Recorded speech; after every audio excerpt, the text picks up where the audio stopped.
Brain haemorrhage हो गया था। तो 27 दिन हॉस्पिटल में रही, डेथ हो गई। लेकिन मैं आ नहीं सका उसमें, मेरी रिहाई नहीं हुई, मुझे पेरोल भी नहीं दिया गया। क्रियाकर्म के लिए आपको बिल्कुल पेरोल नहीं दिया। मैंने अपना बाल वगैरह जो भी सिर का बनवाना था सब जेल में ही बनवाया। क्रियाकर्म के लिए भी आपको नहीं भेजा?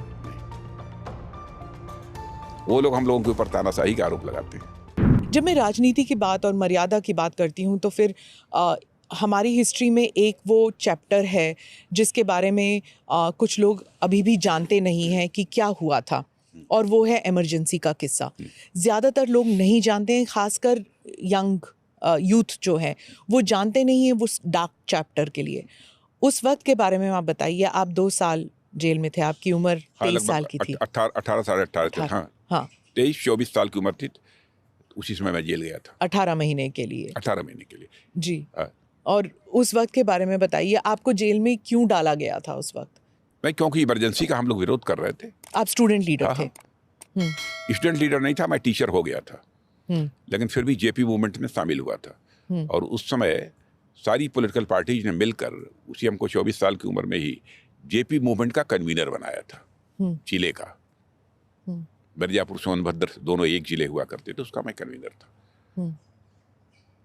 तो उस समय हम लोग आंदोलन करते थे, इमरजेंसी का विरोध करते थे, इमरजेंसी को लेकर लोगों के अंदर जागरूकता पैदा करते थे कि किस प्रकार से ये इमरजेंसी घातक है, तानाशाह प्रवृत्ति की यह परिचायक है, यह बतलाते थे लोगों को। बतलाइए, जिन लोगों ने तानाशाही इम्पोज की इमरजेंसी के माध्यम से, वो लोग हम लोगों पर तानाशाह होने का आरोप लगाते हैं। लेकिन जब आपको अरेस्ट किया गया तो परिवार में हलचल मच गई होगी। आप तो कोई टीचर हलचल नहीं मची। नहीं ना, मैं नई नई शादी हुई थी और मैं घर पर ही लौटा था दिन भर काम वाम करने के बाद। आए लोग, बतलाया कि नीचे पुलिस फोर्स आई हुई है, आपको पूछ रहे हैं। मैंने कहा बुला लो इंस्पेक्टर वगैरह, डिप्टी एसपी वगैरह को। आ गए, कहे साहब आपका वारंट है। मैंने कहा बैठो आप लोग, मैं भी स्नान कर लेता हूँ। और उन लोगों के लिए भी मैंने कह दिया चाय वगैरह की व्यवस्था करो। फिर गाड़ी लेकर आए थे, गाड़ी में बैठे चले गए। रात को 11 साढ़े 11 बजे या 12 रात के रहे होंगे, जेल चला गया। और 3 लोग थे, तन्हाई में रखा गया था। सॉलिटरी कन्फाइनमेंट, सॉलिटरी सेल, लगभग 2-2.5 महीने तक। बहुत मुश्किल होता होगा वहाँ पे? कोई मुश्किल नहीं, हौसला बुलंद था। इधर से अकेले मैं नारा लगाता था, उधर से 250 लोग दूसरे कंपाउंड में थे, वो लोग उधर से रिस्पॉन्ड करते थे। और ही वो लोग नारे लगाते थे, अकेले में इधर से मैं बोलता था।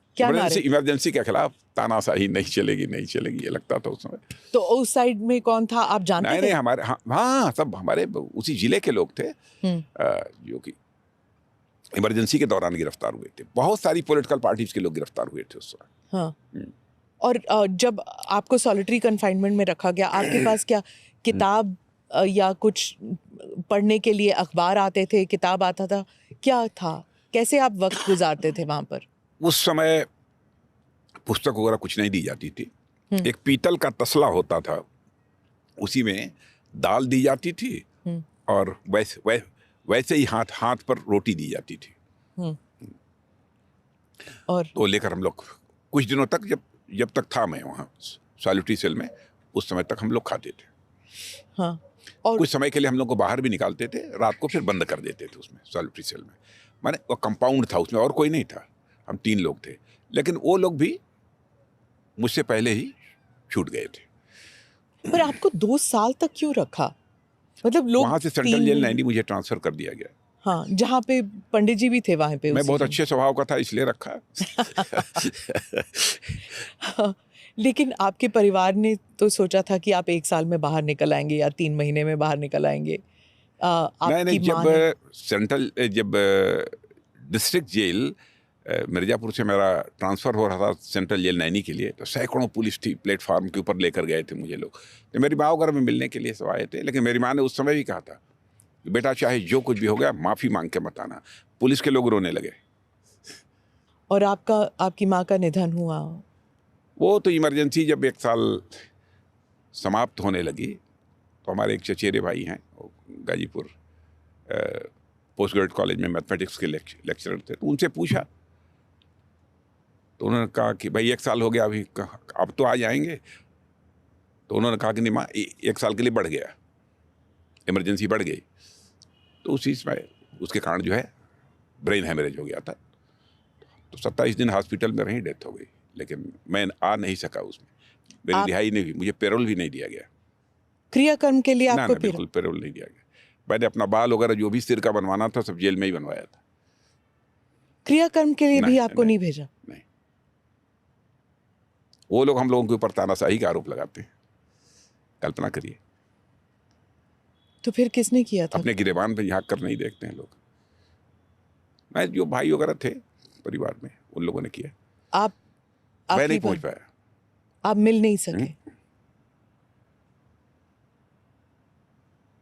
27 दिन तक हॉस्पिटल में थी ब्रेन हेमरेज होने के बाद, माता आनंदमयी हॉस्पिटल वाराणसी में, फिर भी नहीं दिया। किसने मांगा था आपके लिए रिहाई के लिए? किसी ने अपील डाली थी? नहीं, लोगों ने कोशिश की कुछ समय के लिए छोड़ दिया जाए ताकि अपनी माँ को देख ले, नहीं दिया। और जब आप बाहर आए तब? नहीं, कुछ समय के बाद एक बार बीच में लगभग माँ की डेथ के कई महीने के बाद, शायद 14-15 दिन का किसी मुद्दे पर कोई पैरोल मिला था मुझे। लेकिन फिर तुरंत 14 दिन के बाद फिर मैं जेल चला गया।